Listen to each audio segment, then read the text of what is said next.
ఆకాశవాణి జాతీయ వార్తలు చదువుతున్నది పీవీకేఎం లక్ష్మి. ముందుగా ముఖ్యాంశాలు. ఆపరేషన్ సింధూర్ పేరిట పాకిస్తాన్లోని ఉగ్రవాద స్థావరాలను లక్ష్యంగా చేసుకుని భారత సాయుధ దళాలు నిన్న రాత్రి క్షిపణి దాడులు నిర్వహించాయి. ప్రధానమంత్రి నరేంద్ర మోదీ అధ్యక్షతన ఈరోజు కేంద్ర మంత్రివర్గం సమావేశమైంది. పెహల్గాంలో జరిగిన దాడికి ప్రతిస్పందించే హక్కు భారత్కు ఉందని రక్షణ మంత్రి రాజ్నాథ్ సింగ్ పేర్కొన్నారు. భారత అంతరిక్ష రంగంలో ప్రస్తుతం 250కి పైగా అంకుర సంస్థలు పనిచేస్తున్నాయని ప్రధానమంత్రి నరేంద్ర మోదీ తెలిపారు. ఛత్తీస్గఢ్లోని బీజాపూర్ జిల్లాలో ఈరోజు జరిగిన ఎన్కౌంటర్లో 22 మంది మావోయిస్టులు మరణించారు. వార్తల వివరాలు. జమ్మూ కాశ్మీర్లోని పహల్గాంలో దాడి చేసిన ఉగ్రవాద స్థావరాలను లక్ష్యంగా చేసుకుని భారత సాయుధ దళాలు నిన్న రాత్రి క్షిపణి దాడులు నిర్వహించాయి. పాకిస్తాన్తో పాటు పాకిస్తాన్ ఆక్రమిత జమ్మూ కాశ్మీర్లోని 9 ఉగ్రవాద స్థావరాలపై ఆపరేషన్ సింధూర్ పేరిట ఈరోజు తెల్లవారుజామున 1:05 నుండి 1:30 మధ్య సైనిక దాడులను జరిపాయి. ఆపరేషన్ సింధూర్పై రక్షణ శాఖ, విదేశాంగ శాఖలు సంయుక్త మీడియా సమావేశం నిర్వహించాయి. ఈ సందర్భంగా భారత విదేశాంగ కార్యదర్శి విక్రమ్ మిశ్రీ మాట్లాడుతూ, పహల్గాం ఉగ్రవాద దాడిపై దర్యాప్తులో భాగంగా పాకిస్తాన్కు పెహల్గాం దాడుల ఉగ్రవాదులతో సంబంధం ఉందని తేలిందన్నారు. ఇక ఆపరేషన్ సింధూర్ గురించి భారత సైన్యానికి చెందిన కల్నల్ సోఫియా ఖురేషీ వివరిస్తూ, ఈ ఆపరేషన్లో 9 ఉగ్రవాద స్థావరాలు పూర్తిగా ధ్వంసమయ్యాయని చెప్పారు. అందులో సవాయ్ నాలా క్యాంప్ కూడా ఉందని, ఇక్కడి నుండే లష్కరే తోయిబా సంస్థ గత కొద్ది కాలంగా భారత్పై దాడులకు పాల్పడిన వారికి శిక్షణ ఇస్తోందని ఆమె తెలియజేశారు. सवाई नाला कैंप मुजफ्फराबाद, जो कि पीओजेके के लाइन ऑफ कंट्रोल से 30 किलोमीटर दूर है, यह एक लश्कर ए तोयबा का ट्रेनिंग सेंटर था. 20 अक्टूबर 2024 सोनमर्ग, 24 अक्टूबर 24 गुलमर्ग, 22 अप्रैल 2025 पहलगाम, इन हमलों के आतंकियों ने यहीं से प्रशिक्षण लिया था. అదేవిధంగా భారత వైమానిక దళానికి చెందిన వింగ్ కమాండర్ వ్యోమికా సింగ్ మాట్లాడుతూ, ఈ స్థావరాల ద్వారా పాకిస్తాన్ గత 3 దశాబ్దాలుగా ఉగ్రవాదులకు మౌలిక సదుపాయాలను సమకూర్చుందన్నారు. పహల్గాం ఉగ్రదాడికి ఇది భారత ప్రతిచర్యగానే భావించాలని, అలా కాకుండా పాకిస్తాన్ ఘర్షణలను మరింత విస్తృతం చేయడానికి ప్రయత్నించినట్లయితే భారత సైన్యం ధీటుగా బదులిచ్చేందుకు సిద్ధంగా ఉందని వ్యోమికా సింగ్ హెచ్చరిస్తూ, The point of impact in each of the target was a specific building or a group of buildings. All the targets were neutralized with clinical efficiency, and the results reiterate the professionalism of the Indian Armed Forces in the planning and execution of their operations. India has demonstrated considerable restraint in its response.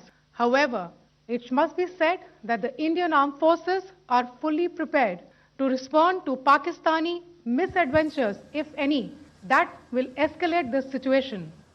Pahalgam ఉగ్రదాడుల బాధితులకు operation Sindoor ద్వారా న్యాయం జరిగిందని బాధిత కుటుంబాలు పేర్కొంటున్నాయి. పహల్గాం ఉగ్రవాద దాడిలో మరణించిన కర్నాల్కు చెందిన నేవీ లెఫ్టినెంట్ వినయ్ నర్వాల్ కుటుంబ సభ్యులు ఆపరేషన్ సింధూర్ పేరిట పాకిస్తాన్ ఉగ్రవాదుల స్థావరాలను నాశనం చేయడం పట్ల సంతోషం వ్యక్తం చేశారు.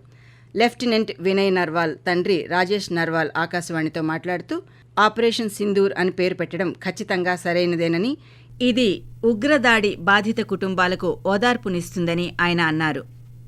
కర్ణాటకలోని శివమొగ్గలో పహల్గాం ఉగ్రదాడిలో ప్రాణాలు కోల్పోయిన మంజునాథరావు తల్లి సుమతి భారత సైన్యం ప్రతిస్పందన పట్ల సంతృప్తి వ్యక్తం చేశారు.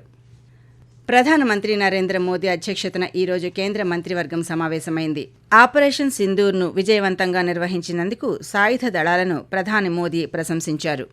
పహల్గాం ఉగ్రదాడి తర్వాత భారత సైన్యం చేపట్టిన ఆపరేషన్ సింధూర్ గురించి నరేంద్ర మోదీ మంత్రివర్గానికి వివరించారు.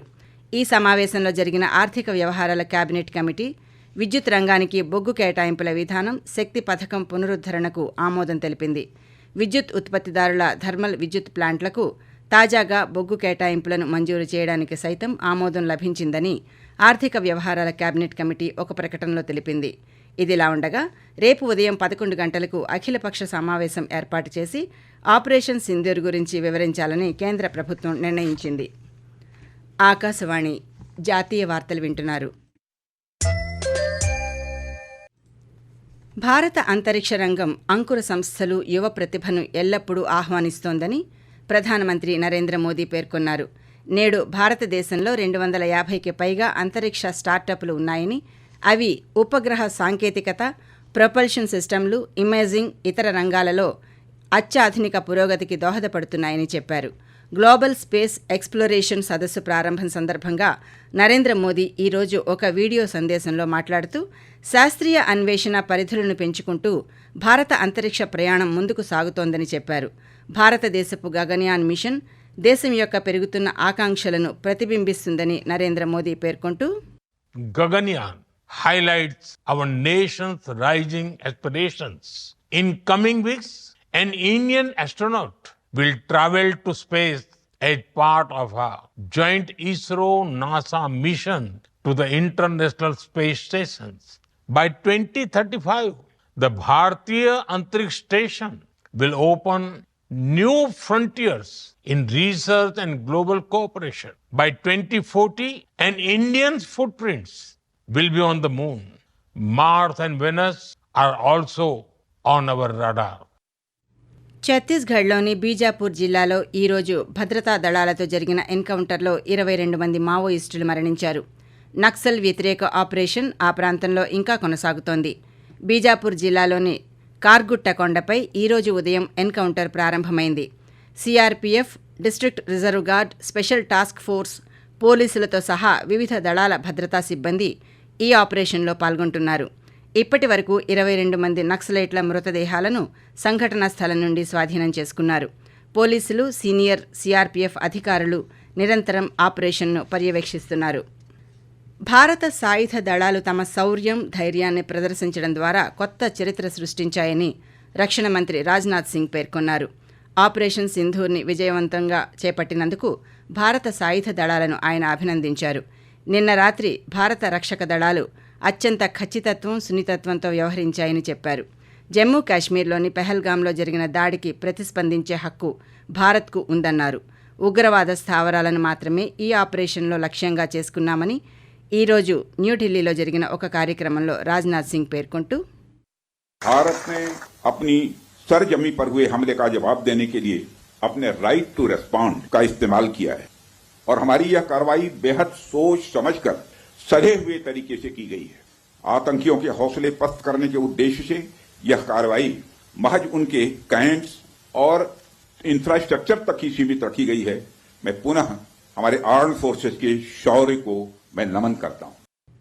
భారత రక్షక దళాలు ఈరోజు చేపట్టిన ఆపరేషన్ సింధూర్పై ఆకాశవాణి వార్తా సేవల విభాగం ఈరోజు రాత్రి 9:15 ప్రత్యేక కార్యక్రమాన్ని ప్రసారం చేయనుంది. ఈ కార్యక్రమాన్ని అన్ని ఆకాశవాణి కేంద్రాలు FM గోల్డ్ ఛానల్ ద్వారాను వినవచ్చు. అలాగే ఆకాశవాణి యూట్యూబ్ ఛానల్ ఆకాశవాణి ఎయిర్లో కూడా అందుబాటులో ఉంటుంది. Central bureau of investigation CBI director Praveen Sood పదవీకాలాన్ని ప్రభుత్వం మరొక సంవత్సరం పాటు పొడిగించింది. ప్రవీణ్ సూద్ పదవీకాలాన్ని సంవత్సరం పాటు పొడిగించడానికి కేబినెట్ నియామకాల కమిటీ ఈరోజు ఆమోదం తెలిపింది. కాగా కర్ణాటక కేడర్కు చెందిన ఐపీఎస్ అధికారి ప్రవీణ్ సూద్ ఈ నెల 25న పదవీ విరమణ చేయాల్సి ఉండగా ఇప్పుడు ఆయన పదవీకాలాన్ని ప్రభుత్వం మరో సంవత్సరం పొడిగించింది. పాకిస్తాన్ గత కొద్ది రోజులుగా సరిహద్దు నియంత్రణ రేఖ ఎల్ఓసి వెంబడి కాల్పుల విరమణ ఒప్పందాన్ని ఉల్లంఘిస్తున్న నేపథ్యంలో నిన్న రాత్రి భారత సైన్యం క్షిపణి దాడులు చేయడంతో వాటిని మరింత తీవ్రతరం చేసింది. దీంతో ఈరోజు పాకిస్తాన్ రేంజర్లు సరిహద్దుల వెంబడి విచక్షణారహితంగా కాల్పులు జరుపుతున్నారు. ఈ ఘటనలో 15 మంది భారత పౌరులు మృతి చెందగా 43 మంది గాయపడినట్లు ఆర్మీ అధికారులు వెల్లడించారు. ఆకాశవాణి జాతీయ వార్తలు ముగించే ముందు ముఖ్యాంశాలు మరోసారి. ఆపరేషన్ సింధూర్ పేరిట పాకిస్తాన్లోని ఉగ్రవాద స్థావరాలను లక్ష్యంగా చేసుకుని భారత సాయుధ దళాలు నిన్న రాత్రి క్షిపణి దాడులు నిర్వహించాయి.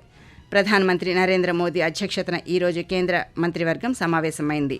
పెహల్గాంలో జరిగిన దాడికి ప్రతిస్పందించే హక్కు భారత్కు ఉందని రక్షణ మంత్రి రాజ్నాథ్ సింగ్ పేర్కొన్నారు. భారత అంతరిక్ష రంగంలో ప్రస్తుతం 250కి పైగా అంకుర సంస్థలు పనిచేస్తున్నాయని ప్రధానమంత్రి నరేంద్ర మోదీ తెలిపారు. ఆకాశవాణి జాతీయ వార్తలు ఇంతటితో సమాప్తం. రేపు ఉదయం 6:45 ప్రాంతీయ వార్తలు వింటారు.